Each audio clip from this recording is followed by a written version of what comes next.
নমস্কাৰ বন্ধু বান্ধৱীসকল, আশা কৰোঁ সকলোৱে ভালে আছে। তো আজিৰ ভিডিঅ'ত আমি আলোচনা কৰিম আধাৰ কাৰ্ড কেনেকৈ ডাউনলোড কৰিব পাৰি। হয় বন্ধু বান্ধৱীসকল, আমি নিজৰ মোবাইলতে কেনেকৈ আধাৰ ডাউনলোড কৰি ল'ব পাৰি সেই সম্পৰ্কে আজিৰ ভিডিঅ'ত আমি আলোচনা কৰিম।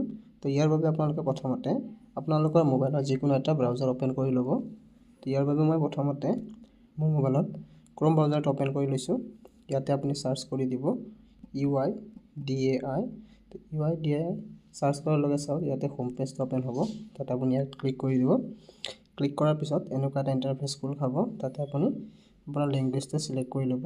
মই ইংলিছ চিলেক্ট কৰি লৈছোঁ।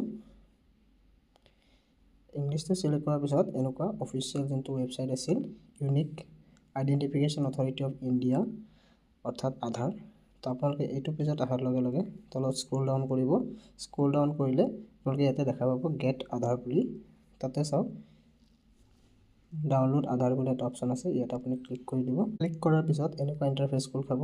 ইয়াতে আপুনি প্ৰথমতে ইয়াতে আধাৰটোৱে চিলেক্ট কৰি ল'ব। আধাৰটো চিলেক্ট কৰাৰ পিছত ইয়াত আপুনি যোনটো আপোনাৰ আধাৰ নাম্বাৰ আছে সেইটো আপুনি ক'ৰবাত লিখা থাকিব পাৰে, বা যদি আপোনাৰ জেৰক্স কোনোবা পেপাৰ আছিল, আধাৰ কাৰ্ডৰ জেৰক্স কপি আছিল, তাৰ পৰা চাই আপুনি ইয়াত এণ্টাৰ কৰি দিব।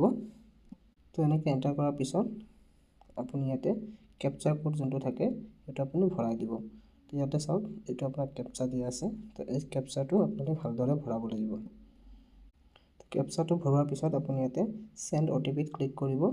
চেণ্ড OTP ক্লিক কৰাৰ লগে লগে আপোনাৰ মোবাইলত এটা OTP কিন্তু আহি যাব। OTPটো অহাৰ পিছত আপুনি ইয়াতে OTPটো ভৰাই দিব লাগিব। মই ইয়াত OTPটো ভৰাই দিওঁ।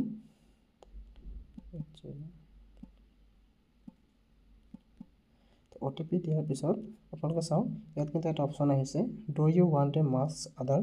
তো আপুনি ইয়াত ক্লিক কৰি দিয়ে তেতিয়াহ'লে কিন্তু আপোনাৰ আধাৰ কাৰ্ডৰ গোটেইকেইটা নম্বৰ দেখা পোৱা নাযাব। তাত লাষ্টৰ 4টা ডিজিটহে দেখা পোৱা যাব। গতিকে মই গোটেইখিনি নম্বৰ দেখাকৈ আনিম, গতিকে ইয়াত মই ক্লিক নকৰোঁ। তাৰপিছত আপুনি ভেৰিফাই এণ্ড ডাউনলোডত ক্লিক কৰিব।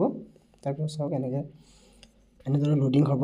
লোডিং হোৱাৰ পিছত চাওক ইতিমধ্যে মোৰ আধাৰ কাৰ্ডখন ডাউনলোড হৈ গ'ল।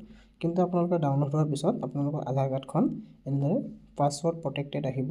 তো ইয়াৰ কাৰণে আপোনালোকে পাছৱৰ্ডটো কি দিব, আপোনালোকৰ যোনটো নাম হয় আপোনালোকৰ নামৰ প্ৰথম 4টা আখৰ আপোনালোকে কেপিটেল লেটাৰ দিব, আৰু আপোনাৰ যোনটো জন্ম চনটো হয় সেই চনৰ লাষ্টৰ 4টা, অৰ্থাৎ আপোনাৰ যোনটো জন্ম চন হয়, অৰ্থাৎ যদিহে আপোনাৰ 1995ত আপোনাৰ জন্ম হয় তেতিয়াহ'লে আপুনি 1995 দিব লাগিব।